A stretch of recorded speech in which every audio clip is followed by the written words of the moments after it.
Good morning friends. இது உங்கள் friends bulls academy. Daily கண்டவர்ஸில் இன்றைக்கி என்ன பார்க்க போகிறோம் பார்த்தீங்கன்னா ஜூன் 14, 2025 சனிக்கிழமை என்ன கண்டவர்ஸ் தான் பார்க்க போகிறோம். இதுக்கு முன்னாடி பார்த்தீங்கன்னா நம்ம டெய்லி கண்டவர்ஸ் அப்லோட் பண்ணியிருக்கோம். பார்க்காதவங்க பார்த்து நோட்ஸ் எடுத்து வச்சுக்கோங்க. அது மட்டும் இல்லாமல் நம்மளுடைய சேனலை சப்ஸ்கிரைப் பண்ணுங்கள், சப்போர்ட் பண்ணுங்கள். முடிஞ்சளவு உங்கள் ஃப்ரெண்ட்ஸ் எல்லாருக்கும் ஷேர் பண்ணுங்கள். நம்மளுடைய ஃப்ரெண்ட்ஸ் போலீஸ் அகாடமி அப்படின்ற டெலிகிராம் சேனல் ஜாயின் பண்ணிக்கோங்க. இம்பார்ட்டன்ட் அப்டேட்ஸ்லாம் உங்களுக்கு ஒன்று கிடைக்கும். சரிங்களா? அது மட்டும் இல்லாமல் நமது பயிற்சி மையம் சார்பில் 2ஆம் நிலை காவல்துறை டெஸ்ட் பேட்ச் தொடங்கியிருக்கோம். இந்தியன் அப்படின்ற டெஸ்ட் பேட்ச். இதோட பேட்ச் 6 வந்து பார்த்தீங்கன்னா நடந்துட்டு இருக்கு. விருப்பமுள்ள மாணவர்கள் தாராளமாக இணைச்சிக்கலாம். இல்லை மொத்தம் உங்களுக்கு 60க்கும் மேற்பட்ட தேர்வுகளும் 6000க்கும் மேற்பட்ட வினாக்களும் கிடைக்கும். இதற்கான அட்மிஷன் நடந்துட்டு இருக்கு. இதில் வந்து பார்த்தீங்கன்னா ஷெட்யூல் டிஸ்கிரிப்ஷன் கொடுக்குறேன், வியூ பண்ணி பாருங்கள். உங்களுக்கு ஏதாவது டவுட் இருந்துச்சுன்னா ஸ்க்ரீனில் இருக்கிற நம்பருக்கு கால் பண்ணி உங்கள் டவுட்டை நீங்கள் கிளாரிஃபை பண்ணிக்கலாம். சரிங்களா? வாங்க ஃப்ரெண்ட்ஸ், கரண்ட் அஃபேர்ஸ் பார்த்துடலாம். நம்ம நேற்றே பார்த்தோம் விமான விபத்து நடந்துச்சு சொல்லிட்டு. இந்த விமான விபத்தில் வந்து பார்த்திங்கன்னா அதனுடைய வால் பகுதியில் வந்து பார்த்திங்கன்னா கருப்பு பெட்டி அப்படின்னு ஒன்று வச்சுருப்பாங்க. பிளாக் பாக்ஸ்ன்னு சொல்லுவாங்க இங்கிலீஷில். இந்த கருப்பு பெட்டியில் தான் வந்து பார்த்திங்கன்னா அந்த அனைத்து சேவைகளுமே இந்த கருப்பு பெட்டியில் ரெக்கார்ட் ஆகிட்டே இருக்கும். ஓகேங்களா? இவங்க யாரை கம்யூனிகேட் பண்ணுறாங்க, வேறு ஏதாவது சவுண்டு வருதா, எல்லாமே வந்து பார்த்திங்கன்னா அந்த விமானத்துடைய அனைத்து தகவல்களும் இதில் வந்து பார்த்திங்கன்னா சேவ் ஆகிட்டே இருக்கும். அதை தான் வந்து பார்த்திங்கன்னா இப்போ மீட்டிருக்காங்க. இதை வச்சு தான் வந்து பார்த்திங்கன்னா என்ன காரணத்தினால விமானம் விபத்தாச்சு அப்படின்னு கண்டுபிடிக்க முடியும். ஓகேங்களா? பிளாக் பாக்ஸ் எதுக்குன்னு மட்டும் ஞாபகம் வச்சுக்கோங்க. ஓகேவா?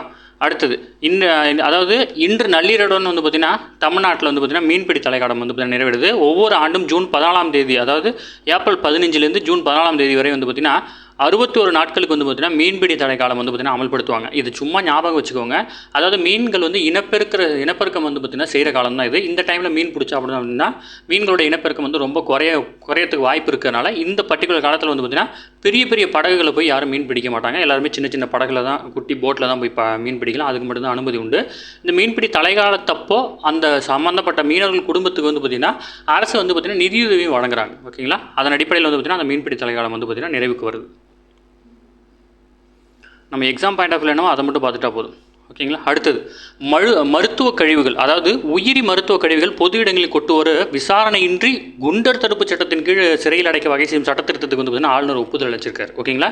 இது 1982ஆம் ஆண்டு சட்டத்தின்படி வந்து பார்த்திங்கன்னா இதில் அதாவது கள்ளச்சாராயம் தொடர்பு குற்றவாளி, திருட்டு வீடியோ, அப்புறம் வந்து பார்த்திங்கன்னா மணல் கடத்தல், பாலியல் குற்றங்கள், இவங்களுக்கு மட்டும்தான் வந்து பார்த்திங்கன்னா குண்டர் தடுப்பு சட்டத்தின் கீழ் வந்து பார்த்திங்கன்னா கைது செய்ய முடியும். அதில் வந்து பார்த்திங்கன்னா இந்த உயிரி மருத்துவ கழிவுகளை பொது இடத்துல கொட்டுறவங்க லிஸ்ட்டையும் சேர்த்துருக்காங்க. ஓகேவா? அடுத்தது நாளைக்கு வந்து பார்த்திங்கன்னா குரூப் 1 தேர்வு 2.49 லட்சம் பேர் எழுதுகிறாங்க. அதனால் எழுதக்கூடிய அனைத்து மாணவர்களுக்கும் நமது பயிற்சி மையம் சார்பில் வாழ்த்துக்கள் தெரிவிச்சிருக்கோம். நல்லபடியாக எக்ஸாம் எழுதுங்க. நீங்கள் எக்ஸாமில் என்னென்னலாம் பண்ணணும், என்னென்னலாம் பண்ணக்கூடாது இன்ஸ்ட்ரக்ஷன் வந்து பார்த்திங்கன்னா நம்ம ஆல்ரெடி நம்ம குரூப்பில் போட்டிருக்கோம், போய் செக் பண்ணிக்கோங்க. ஃப்ரெண்ட்ஸ் போலீஸ் அகாடமி அப்படின்ற யூடியூப் சேனல்லையும் டெலிகிராம் சேனல்லையும் நம்ம அப்லோட் பண்ணியிருக்கோம், பார்த்துக்கோங்க. ஓகேங்களா? அடுத்தது உச்சநீதிமன்றம் தீர்ப்பை எடுத்து தமிழ்நாடு அரசு பணியாளர் தேர்வு முறைகளில் ஏற்பட்ட மாற்றம், அதனால் ஏற்பட்ட பாதிப்புகளை குறித்து ஆய்வு செய்ய ஓய்வு பெற்ற நீதிபதியான GM அக்பர் அலி தலைமையில் வந்து பார்த்திங்கன்னா குழு அமைக்கப்பட்டிருக்கு. ஓகேங்களா? அரசு பணிகளில் நேரடி நியமனங்களில் பிற்படுத்தப்பட்டோர், மிகவும் பிற்படுத்தப்பட்டோர், முஸ்லீமு, இவங்க எல்லாம் பட்டியலினத்தவர், பழங்குடியினருக்கு இடஒதுக்கீடு அளிக்கப்பட்டு 200 புள்ளி சுழற்சி முறை வந்து பார்த்திங்கன்னா பின்பற்றப்பட்டு வந்தது. இதில் உச்சநீதிமன்றம் ஒரு தீர்ப்பு கொடுத்தாங்க. அதை ஃபாலோ பண்ணி அதில் என்னென்னலாம் நெகட்டிவ் இருக்குது அப்படின்னு சொல்லிட்டு செக் பண்ணி தான் இவர் அமைச்சிருக்காங்க. ஓகேங்களா? ஜஸ்ட் ஞாபகம் வச்சுக்கோங்க பேரை.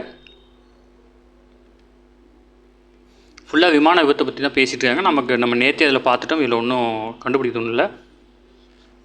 அடுத்தது அமெரிக்காவில் செயல்படும் மனித விண்வெளி பயண சேவை நிறுவனமான அக்ஸிம் ஸ்பேஸ் நிறுவனத்தினுடைய அக்ஸிம் 4 திட்டத்தின் கீழ் இப்பயணம் வந்து பார்த்திங்கன்னா மேற்கொள்ள இருக்கிறாங்க. இதில் இந்தியாவைச் சேர்ந்த சுபான்ஷி சுக்லா உட்பட 4 பேர் வந்து பார்த்திங்கன்னா பயணம் சொல்ல இருக்கிறாங்க. அமெரிக்காவில் உள்ள ஃப்ளோரிடாவில் உள்ள நாசா கெனடி விண்வெளி நிலையத்திலிருந்து பால்கன் 9 அப்படின்ற ஏவுகணை மூலம் ஏவப்படும் டிராகன் விண்கலத்தில் தான் வந்து பார்த்திங்கன்னா இவங்க பயணம் செய்ய இருந்தாங்க. அது வந்து பார்த்திங்கன்னா டிலே ஆகிட்டே இருக்குது. ஓகேங்களா? நம்மளும் டெய்லி கண்டபஸில் பார்த்துட்ருக்கோம், நோட் பண்ணி வச்சுக்கோங்க. ஓகேங்களா? அடுத்து பாலஸ்தீனத்தின் காசா பகுதியில் இஸ்ரேல் நடத்தி வரும் போரை உடனடியாக நிபந்தனையின்றி நிறுத்துவதற்காக ஐநா பொதுச்சபையில் கொண்டு வரப்பட்ட தீர்மானத்தின் மீதான வாக்கெடுப்பில் வந்து பார்த்திங்கன்னா இந்தியா புறக்கணிச்சிருக்கு. 193 நாடுகளை உறுப்பினர்களாக கொண்ட ஐநா பொதுச்சபையில் ஸ்பெயின் சார்பில் இந்த தீர்மானம் கொண்டு வரப்பட்டு 149 நாடுகள் தீர்மானக்கு ஆதரவாக வாக்களிச்சிருக்காங்க. ஓகேங்களா? ஐநா பொதுச்சபையில் உள்ள மொத்த நாடுகள் எண்ணிக்கை 193. இதை ஞாபகம் வச்சுக்கோங்க. இது உங்கள் ஸ்கூல் புக்கிலும் இருக்குது, நீங்கள் வேணால் செக் பண்ணி பார்த்துக்கலாம் ஸ்கூல் புக்கில். ஓகேங்களா? அடுத்தது ஆப்ரேஷன் ரைசிங் லயன். இது எந்த நாட்டுடைய சம்பந்தம்னா ஈரான் மீது வெள்ளிக்கிழமை அதிகாலையில் தொடங்கிய தாக்குதல் நடவடிக்கை இஸ்ரேல் வச்ச பேர் தான் அது. இஸ்ரேல் வச்ச பேர், ஈரான் தாக்குதலுக்காக இஸ்ரேல் வச்ச பேர். நம்ம வந்து ஆப்ரேஷன் சிந்துன்னு சொல்லிட்டு பாகிஸ்தான் தாக்குறதுக்கு பேர் வச்சோம் இல்லையா? அது மாதிரி ஈரான் மீது தாக்குதல் நடத்துறதுக்காக இஸ்ரேல் வச்ச பேர் தான் ஆப்ரேஷன் ரைசிங் லைன். ஓகேங்களா? இது ரொம்ப முக்கியமானது. அதாவது ஆப்ஷன் ஒமிட் பண்ணுறதுக்கு இந்த மாதிரி இதெல்லாம் யூஸ் ஆகும். ஓகேங்களா? அதை மட்டும் நோட் பண்ணிக்கோங்க. ஓகே ஃப்ரெண்ட்ஸ், இன்றைக்கி கரண்ட் அஃபேர்ஸ் அவ்வளோதான். இதை தாண்டி எதுவுமே கேட்க வாய்ப்பில்லை. டெய்லி கரண்ட் அஃபேர்ஸ் டெய்லி பார்த்துங்க. அப்போ தான் மந்த்லி வீக்லி படிக்கும்போது ஈஸியாக இருக்கும். நம்ம சேனலை சப்ஸ்கிரைப் பண்ணுங்கள், சப்போர்ட் பண்ணுங்கள்.